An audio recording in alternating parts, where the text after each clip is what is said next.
Assalamualaikum warahmatullahi wabarakatuh. Apa kabarnya hari ini anak-anak? Nah, Ibu harapkan hari ini kalian dalam keadaan sehat semua ya. Nah, hari ini bertemu lagi dengan Ibu Yesi Pranata. Nah, hari ini Ibu akan mengajar kelas 5 dengan materi kita yaitu tema 3, makanan sehat, subtema 1, bagaimana tubuh mengolah makanan pada pembelajaran yang kedua. Nah, kemarin kita sudah mempelajari pembelajaran yang pertama, yang ke-1. Nah, hari ini kita melanjutkannya dengan pembelajaran yang kedua. Nah, sebelum kita mulai pembelajaran, Ibu mau tanya dulu nih, hari ini sudah pada sarapan? Nah, kalau sudah sarapan, hari ini sarapan pakai apa? Nah, Ibu tadi sarapan pakai bubur nasi. Nah, kalau kalian hari ini sarapannya apa? Nah, jadi anak-anak, sarapan itu sangat penting sekali bagi tubuh kita. Nah, ada yang tahu tidak mengapa sarapan itu penting? Nah, sarapan itu penting karena sarapan itu adalah sumber energi kita untuk beraktivitas.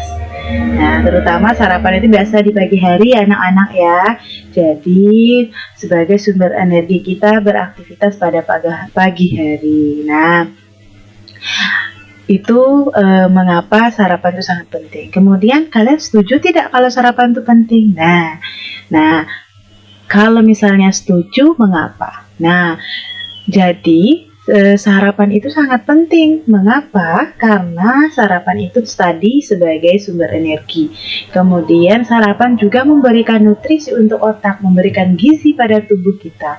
Kemudian dapat mencegah kita dari penyakit emah. Nah, kemudian sarapan itu juga bisa membuat tubuh kita menjadi lebih sehat, lebih fokus dalam beraktivitas.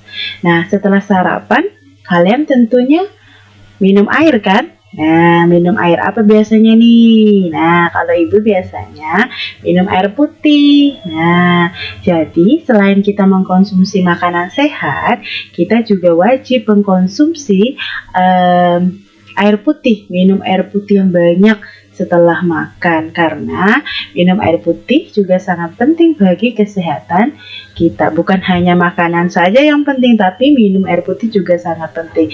Nah, saking pentingnya anak-anak, air putih akhirnya dibuatlah iklan karena air putih itu sangat bermanfaat bagi tubuh kita. Makanya ada yang namanya iklan. Jadi air putih itu dibuat iklan. Nah, di sini ada contoh iklannya. Nah, ini iklannya tentang manfaat minum air 8 gelas sehari. Jadi, kita itu dianjurkan dalam sehari minum air sebanyak 8 gelas sehari. Nah, manfaatnya apa aja anak-anak? Nah, yang pertama manfaatnya dapat memelihara fungsi ginjal. Kemudian yang kedua menghindari dehidrasi. Jadi agar tubuh kita tidak kekurangan cairan, ya. Kemudian ketiga mengurangi resiko kanker kandung kemih. Nah, kemudian yang keempat dapat memperlancar pencernaan. Nah, kan setelah makan kita itu biasa minum air putih kan. Nah, itu untuk memperlancar proses pencernaan dalam tubuh kita. Kemudian juga untuk perawatan kulit, biar kulit kita itu tidak kering gitu ya, jadi terlihat lembab gitu kan. Kemudian dapat mengontrol kalori, dapat mengontrol makanan-makanan yang masuk dalam tubuh kita. Kemudian minuman yang paling baik atau yang paling bagus dan paling sangat dianjurkan itu adalah minuman air putih anak-anak. Nah, air putih yang baik itu ciri-cirinya yang pertama tidak berbau. Nah, kemudian tidak berwarna. Nah, itu salah satu ciri dari air putih yang sehat.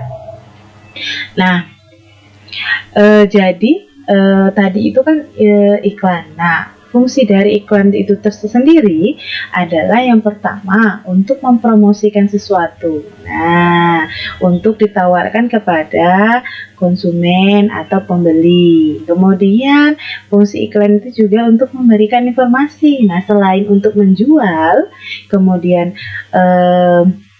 untuk menawarkan sesuatu, barang atau jasa. Nah, juga untuk memberikan informasi seperti tadi iklan tentang manfaat minum air putih untuk tubuh. Nah, itu informasi. Nah, kemudian yang ketiga untuk menarik perhatian konsumen pada produk atau jasa. Jadi, iklan itu juga agar konsumen atau pembeli itu merasa tertarik dengan apa yang kita jual misalnya, atau apa yang kita tawarkan. Nah, itu fungsi iklan. Jadi fungsi iklan itu ada 3 ya. Nah, kemudian di dalam iklan itu ada apa aja sih anak-anak? Nah, jadi dalam iklan itu ada kata kuncinya. Nah, kata kunci itu biasanya adalah kata yang paling menonjol atau kata yang paling kuat, paling sering disebutkan di dalam iklan, atau misalnya iklannya tentang apa. Nah, itu kata kuncinya. Kemudian ada gambarnya. Nah, kemudian yang kedua, kalimat yang mudah dipahami dan gambar yang menarik. Nah, kalimatnya itu kalimat-kalimat yang sederhana dan mudah dipahami. Kemudian gambarnya juga menarik, diberi warna kan. Kemudian ada misalnya ada tambahan-tambahan seperti pemandangan. Nah, biar gambarnya itu lebih menarik. Kemudian yang ketiga, nah kalimatnya bersifat persuasif atau mengajak. Ya, jadi dalam iklan juga itu ada yang namanya kalimatnya bersifat mengajak. Seperti ayo minum air putih misalnya. Mari singgah di rumah makan kami misalnya. Nah, itu kan kalimat mengajak. Nah, kalimat mengajak ini apa tujuannya? Nah, tujuannya itu agar pembaca atau misalnya pembeli atau konsumen itu merasa tertarik. Nah, sehingga mereka ada niat untuk membeli atau menggunakan jasa dan membeli barang yang diiklankan. Nah, itu ya. Nah, jadi iklan itu sangat penting juga untuk menawarkan segala produk yang ingin kita jualkan atau ingin kita tawarkan. Nah, kemudian kita itu sebagai makhluk hidup, kita itu memerlukan makanan anak-anak. Nah, coba kalau misalnya sehari saja kalian tidak makan, atau misalnya yang biasanya makan 3 kali sehari, tiba-tiba makannya hanya 1 kali sehari, apa yang terjadi? Nah, kelaparan kan, badannya lemes, nah, terus nggak fokus misalnya. Nah, itu. Nah, kita ini adalah makhluk hidup ya anak-anak. Jadi, salah satu ciri makhluk hidup itu adalah memerlukan makanan. Nah, jadi makanan yang telah dimakan itu nanti diuraikan dalam sistem pencernaan kita. Setelah diuraikan dalam sistem pencernaan, kemudian menjadi energi untuk kita beraktivitas sehari-hari. Kemudian ada komponen penyusun sel dan jaringan. Kemudian makanan itu juga nanti menjadi nutrisi yang dibutuhkan oleh tubuh ya anak-anak ya. Nah, itu salah satu ciri makhluk hidup ya. Kemudian kita sudah membahas tadi tentang iklan manfaat dari minum air putih. Nah, salah satunya adalah melancarkan sistem pencernaan kita. Nah, sistem pencernaan kita itu ada 6 bagian. Nah, bagian-bagian dari sistem pencernaan yang pertama itu mulut. Nah, dari mulut kemudian ke kerongkongan. Nah, makanannya itu dari mulut kemudian ke kerongkongan. Nah, masuklah ke lambung. Nah, setelah ke lambung baru ke usus halus. Nah, setelah ke usus halus barulah ke usus besar. Kemudian yang terakhir masuklah ke anus, tempat pembuangan sisa-sisa makanan. Nah, itu tadi bagian-bagian dari sistem pencernaan. Kemudian selanjutnya fungsinya apa sih sistem pencernaan itu pada kita ya? Nah, pertama menghancurkan makanan yang masuk ke dalam tubuh. Jadi makanan itu yang masuk dalam tubuh kita, fungsi dari sistem pencernaan yaitu menghancurkan makanannya. Nah, jadi dihancurkan oleh gigi dan enzim. Jadi gigi itu pertama menghaluskan. Nah, kemudian enzim itu kegunaannya itu mempermudah proses penyerapan sari makanan. Nah, kemudian yang kedua, membuang sisa-sisa makanan yang sudah tidak diperlukan tubuh. Jadi, semua makanan yang masuk dalam tubuh kita tidak semuanya menjadi gizi, tidak semuanya menjadi nutrisi dalam tubuh kita. Jadi ada sisa-sisa makanan yang dibuang, kemudian yang tidak diperlukan oleh tubuh. Nah, kenapa kok sisa-sisa makanan ini harus dibuang? Nah, karena keberadaan zat-zat sisa itu dapat menjadi racun dalam tubuh kita, makanya harus dikeluarkan. Nah, itu fungsi dari sistem pencernaan pada manusia.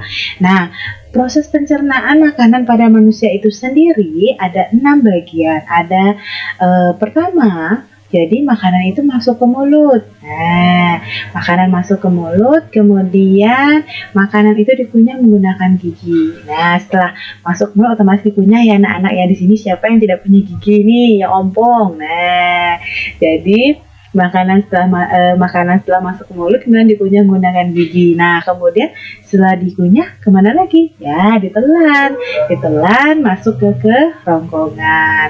Nah, dalam kerongkongan nanti itu masuk lagi ke dalam sistem pencernaan kita.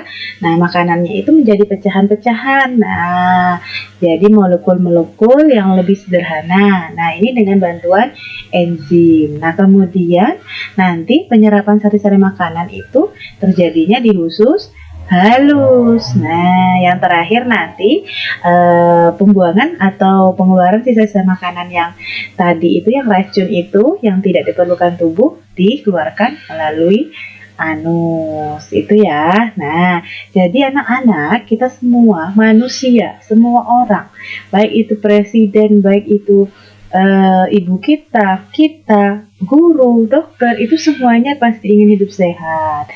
Nah, mengapa hidup sehat itu sangat berharga? Nah, contohnya aja misalnya, kalau seandainya hari ini kalian sakit, otomatis hari ini kalian tidak bisa mengikuti pembelajaran yang ibu tidak bisa mengikuti pembelajaran hari ini, dan otomatis informasi yang akan ibu sampaikan itu tidak bisa kalian simak, kemudian kalian juga akan ketinggalan pembelajaran. Makanya sehat itu sangat penting untuk kita ya anak-anak ya. Itu contoh kecilnya dari kalian.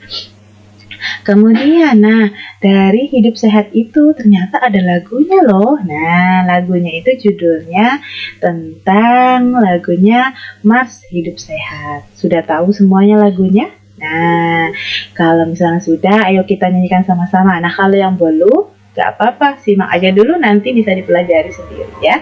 Nah, anak ya. Oke, sekarang kita nyanyikan ya.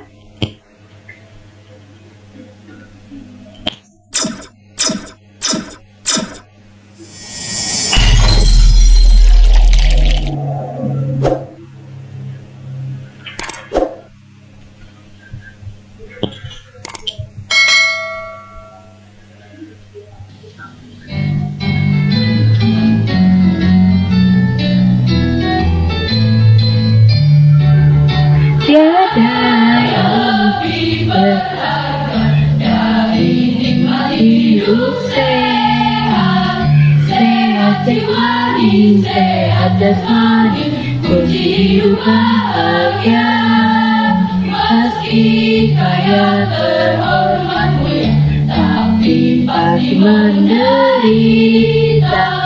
Jika penyakit musuh utama selalu menggoda, hina hidup sehat diri dan keluarga, hina lingkungan sehat, masyarakat sentosa. Hidup sehat modal utama bagi pembangunan semesta. Sehat sejahtera makmur merata berdasarkan Pancasila. Tiada yang lebih berharga dari nikmat hidup sehat. Sehat jiwani, sehat jasmani, kunci hidup bahagia. Meski kaya terhormat mulia, tapi pasti menderita. Jika penyakit musuh utama selalu menggoda,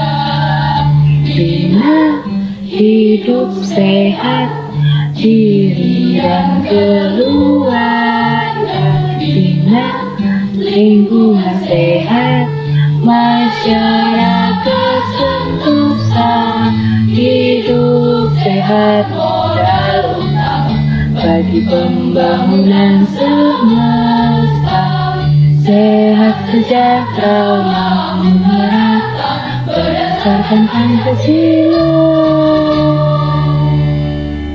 Nah, itu tadi lagu Mars Hidup Sehat.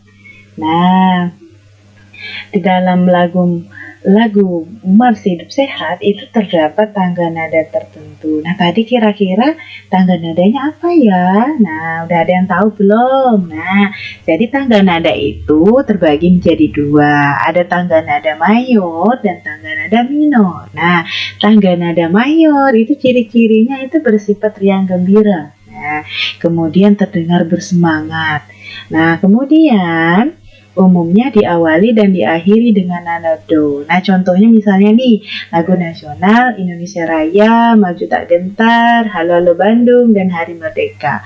Tahu kan lagu Hari Merdeka misalnya 17 Agustus tahun 45. Nah, itu semangat kan? Nah, ini adalah contoh dari tangga nada mayor. Kemudian lagu anak-anak. Nah, lagu anak-anak misalnya lihat kebunku penuh dengan bunga. Nah, itu kan ceria, gembira. Nah, itu ya. Nah, kemudian tangga nada minor. Nah, tangga nada minor itu kebalikan dari tangga nada mayor. Nah, kalau misalnya mayor itu bersifat gembira, kalau tangga nada minor itu bersifat sedih, kebalikannya. Nah, kemudian terdengar kurang bersemangat. Nah, umumnya diawali dan diakhiri dengan nada la. Kalau tadi itu diawali dan diakhiri, kalau mayor diawali dan diakhiri dengan nada do. Kalau misalnya minor itu diawali dan diakhiri dengan nada la. Nah, contohnya kalau lagu nasional Himne Guru, Kasih Ibu, Ibu Kita Kartini. Kemudian lagu anak-anak contohnya Kasih Ibu Kepada Beta, Ambilkan Bulanku, sama Bintang Kejora. Nah, itu tangga nada minor. Nah, kira-kira tadi lagu Mars Hidup Sehat itu tangga nadanya apa? Mayor apa minor? Nah, itu tadi semangat apa sedih? Nah, jadi lagu Mars Hidup Sehat itu tadi tangga nadanya tangga nada mayor ya anak-anak ya. Nah, sampai di sini ada pertanyaan. Nah, Ibu harapkan kalian bisa menyimak pembelajaran pada hari ini dengan baik sehingga tidak menimbulkan pertanyaan ya. Nah, jadi tugasnya hari ini kalian membuat sistem pencernaan manusia. Nah, ada beberapa alat dan bahan. Nah, pertama kalian harus menyiapkan kardus bekas, kemudian gunting, terus kertas karton, kemudian origami, pulpen atau spidol, kemudian lem. Nah, jadi apa kegunaan mereka ini, Bu? Nah, nanti kalian gunting dulu kardusnya, terus setelah digunting, ukurannya agak besar ya. Kemudian kalian tempel kertas karton di situ ya. Nah, kemudian kertas kartonnya sesuai ukuran dari kardus ya.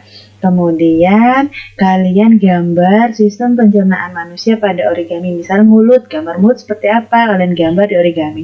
Terus digunting. Nah, nanti kalian tempelkan di kardusnya.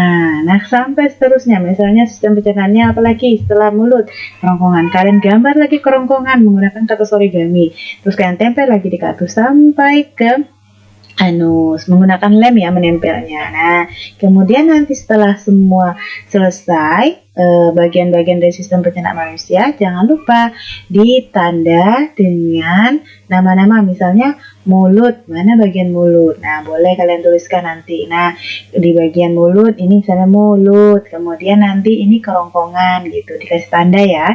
Nah, kemudian di sampingnya juga kalian tuliskan tentang iklan makanan sehat. Terserah kalian mau buatnya seperti apa. Intinya iklannya tentang makanan sehat. Nah, sampai di sini ada pertanyaan. Nah, semoga kalian bisa membuat sistem pencernaan manusia ini dengan baik. Nah, sekian dari Ibu. Sampai bertemu lagi di pembelajaran yang selanjutnya. Ibu akhiri. Wassalamualaikum warahmatullahi wabarakatuh. Selamat mengerjakan tugas yang sudah Ibu berikan.